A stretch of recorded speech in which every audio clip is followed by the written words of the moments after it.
The next resistance machine I want to introduce you to is the pectoral fly machine. The major muscles it works is the pectoralis major and minor.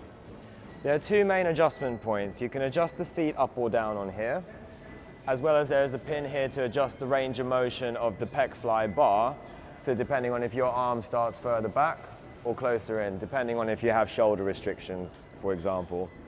Have a seat, and let's see if that's the right height for you. Can you reach out and grab the handles about shoulder level? Good, so this is the right height for you. Do you feel comfortable at the minute? Yeah. Okay, so from here we want to keep the feet planted, core engaged, back against the backrest, and using your chest, you want to squeeze the handles so your hands nearly touch together, and slowly opening up, ensuring we don't lock out of the elbow. So keep a slight soft elbow at all times. Wrists in alignment with the forearms. Excellent. Let's give me 3 more reps. 1,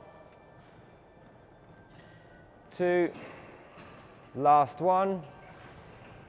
Excellent. Good work.